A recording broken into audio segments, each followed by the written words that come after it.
Welcome to the Explainer. Today, we are jumping right into the middle of a scientific war zone, evolutionary psychology. It's a field that claims it can explain the very core of who we are, but it's also a field that is constantly under attack for its ideas, its methods, and what it all means for us. So, what are we even talking about here? Well, at its heart, evolutionary psychology, or EP for short, mashes up psychology and biology.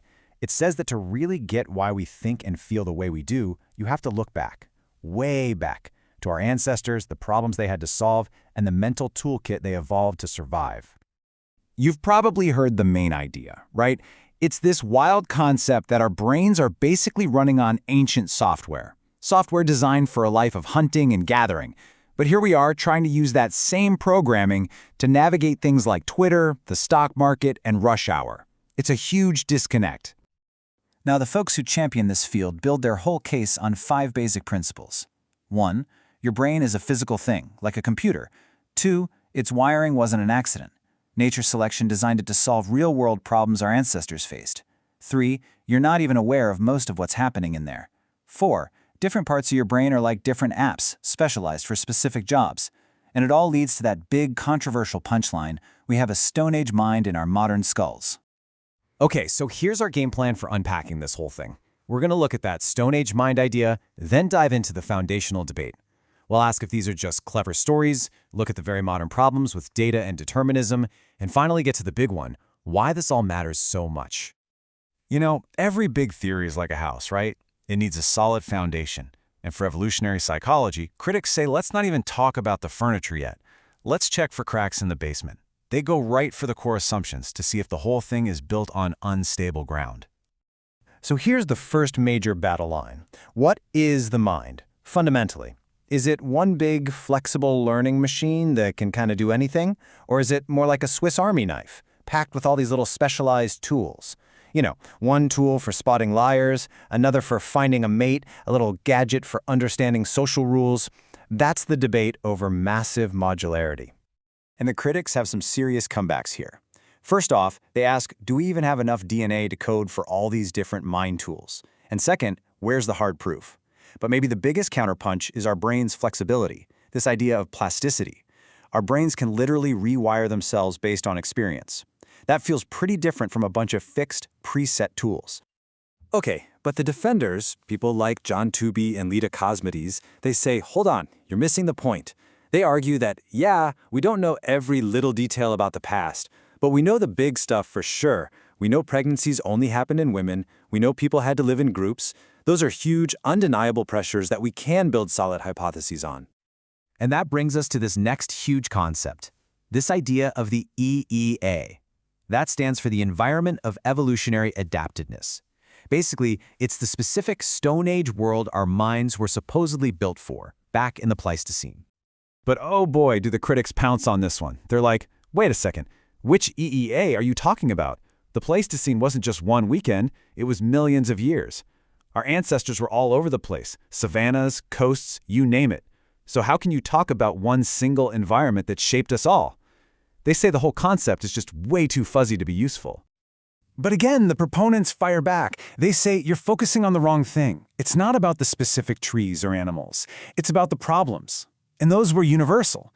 It didn't matter where you lived, you had to find food, find a partner, raise kids, and not get eaten. Those, they argue, were the real, consistent forces that shaped our minds.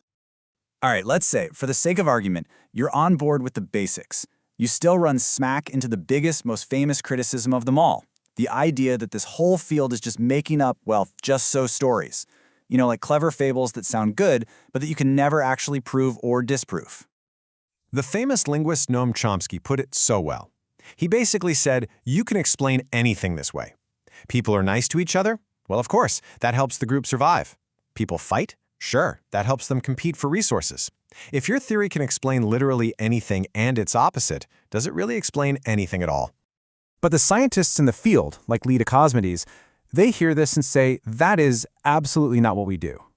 They argue that a real evolutionary hypothesis isn't some story about the past, it's a tool that makes specific, testable predictions about how we should behave right now. And her comeback is sharp. Having a testable hypothesis is science. Having no hypothesis at all, well, that's just guessing. So they say there's a real method here. Let's take something like morning sickness. Here's how it would work. First, you hypothesize an old problem. Maybe pregnant women needed to avoid poisons that could harm a fetus. Then, you make a specific prediction for today. If that's true, women in their first trimester, when the baby is most vulnerable, should have strong aversions to foods that might be toxic. Then, you go out and do the research. You survey pregnant women. Finally, your data either backs up that prediction or it doesn't. See? It's not just a story, it's a test. So really, the whole game isn't about proving what happened a million years ago. No one has a time machine. It's about using a standard tool called inference to the best explanation. You take a bunch of competing ideas, the evolutionary one, a cultural one, whatever, and you see which one does the best job of explaining the evidence we have today. It's like a scientific cage match of ideas. Okay, so the debate isn't just about the deep past. There are some major, very current problems the field has to deal with. We're talking about big, scary words like determinism and a crisis in data that's hitting the entire field of psychology, not just this one corner of it. So one of the heaviest charges you hear is that this field promotes genetic determinism. That's the bleak idea that we're all just puppets controlled by our DNA, with no real say in the matter. You know, the idea that certain behaviors are in our genes and there's nothing we can do about it.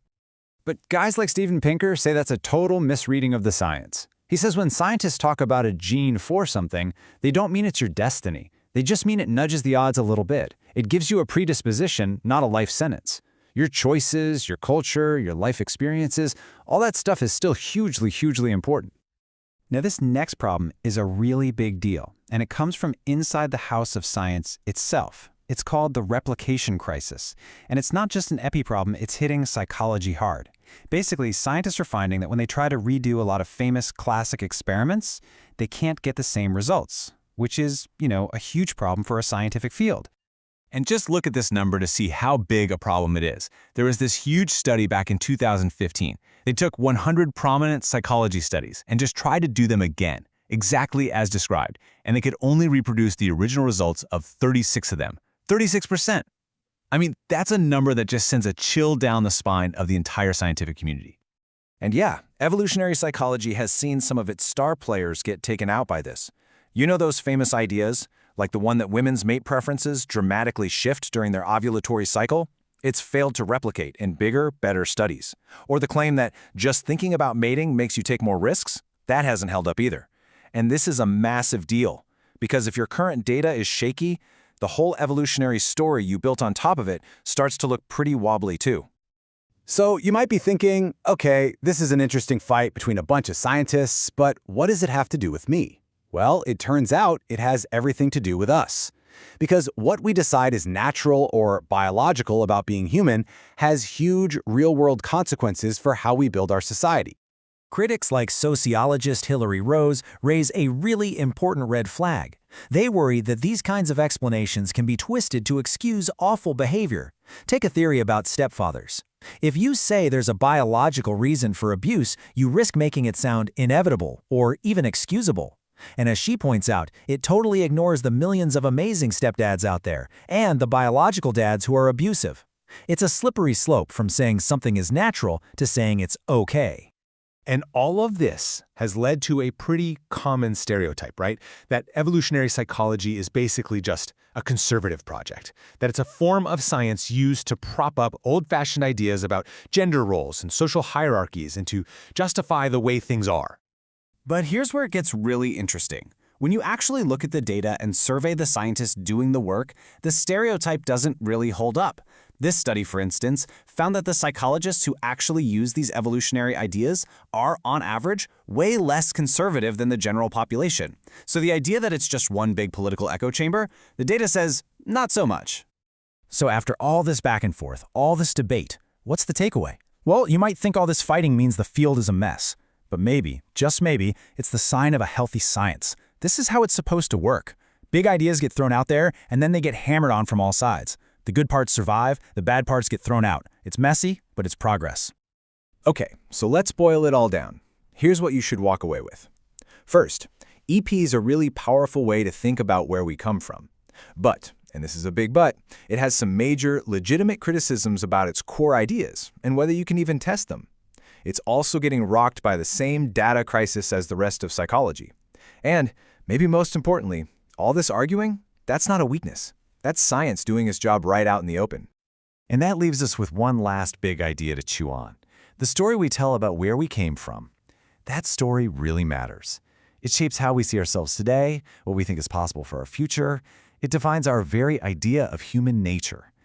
So the real question that this whole debate leaves us with is, what story are we going to tell?